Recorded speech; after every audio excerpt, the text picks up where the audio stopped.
And for more on this succession race for UN Secretary General, I can welcome Daniel Safran-Hon, a former official in the office of the Secretary General and now an independent researcher. Good morning, Daniel, and thank you for joining us. Can I start off by asking you, what draws candidates to what is an extremely difficult, often thankless job? Yes, the first Secretary General actually described the job as the most impossible job in the world.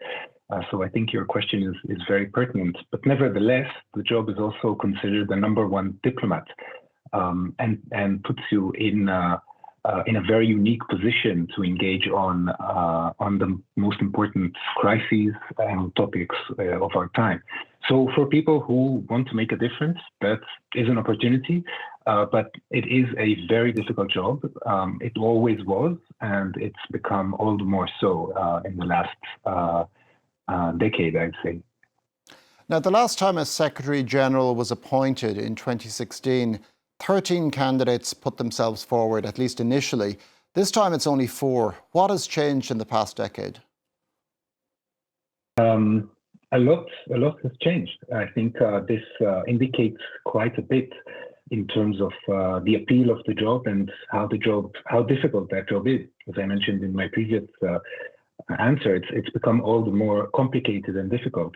10 years ago, the geopolitical divides manifest in the UN were not as extreme. Washington was under a different kind of leadership that was much more supportive of the UN. Other members of the Permanent Five were also more collaborative.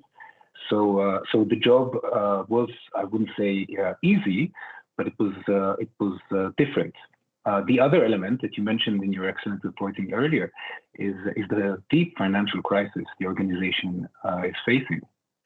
The next Secretary General will face huge challenges when they step in on day one. There will be no grace periods, no time for reflection, and there are no simple answers how to turn the ship towards a safer financial footing. On top of that, there's also a question of how to make the organization politically relevant. That's been a struggle, and on that too, no simple answers. Many believe that it is possible and that it can be done, but it will be a huge challenge. Now, the Secretary General usually comes from a country that is not a major regional or world power, but the big powers do have their favourite candidates. Who is being supported by whom in this race? I mean, you mentioned in your reporting that the US was supporting grossly. I didn't see anything official on that, so I don't want to contest what you said, but I think usually the permanent members of the Security Council are very cautious in expressing themselves too soon or even very openly about who they support. This process does not have a deadline. So while we have 4 candidates now, other candidates may present themselves at the very last moment. That has happened in the past. Usually those who present themselves at the last moment do not get the job, but norms in international affairs and around the UN are not as strict as they used to be. So that could definitely happen. This will be a race until the end, and black swans can appear at any stage. So that's why usually the permanent members of the Security Council don't like to lock themselves in. It's also because they sometimes quietly try to push the candidates to give them favors in return of getting the support. So that's another reason why they do so. By the way, the process itself in the Security Council is a secret ballot done through straw polls at the end of the summer. Kind of not so dissimilar from the famous Catholic conclave. So that secrecy gives the members of the Security Council, all of them, but in particular the Permanent Five, more flexibility in terms of how they position themselves vis-a-vis the candidates. Now, 2 of the candidates, Chile's Michelle Bachelet and Senegal's Macky Sall, both of them former presidents, don't have the support of their governments due to political changes back home. Would this be a handicap for them? I think it will. there has not been a Secretary General elected without the support of their own country. Anything can happen, but I think the way this is seen in the UN is that you need to show the possibility or your capability of bringing your own country with you. There is an interesting recount of the internal story of how Antonio Guterres was elected in 2016, and his team themselves admit that the fact that they got bipartisan support within Portugal from all parties was essential for success. I think it is important that that candidates can be nominated by other countries. Anyone who is a qualified candidate should be able to run. But it is a serious handicap. It is a serious handicap politically. It is a serious handicap diplomatically as well, because a lot of the work is being done behind the scenes.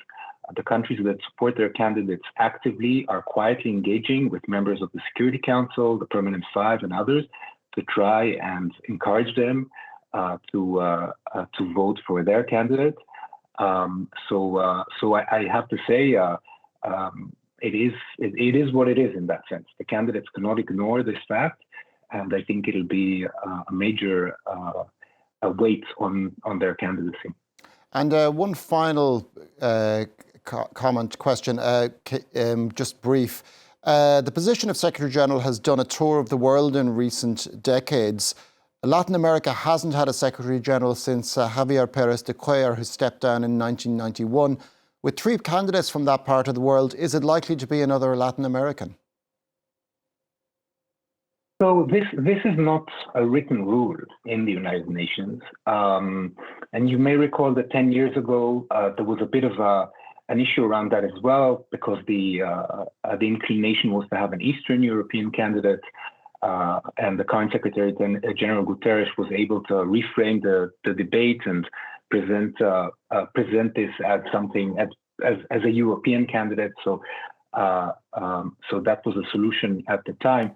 I think there's a strong push for a Latin American candidate, a bit similar to a strong push to a woman candidate, as you mentioned earlier. But these two things are not written in stone or on paper. So we cannot know how this will play out. And as I mentioned earlier, there is definitely always a possibility until the last moment that a new candidate from another region will introduce themselves. I can imagine that there are certain people, I really won't even be able to name names, but certain people out there watching this very closely and looking to see that one of the candidates maybe falls out or the dynamics change in such a way that there's an opening. So we might very well hear of new people in this race at some stage. I think probably from Latin America, but not necessarily. Thank you very much for that. Daniel Safran-Hon, former official in the Office of the Secretary General.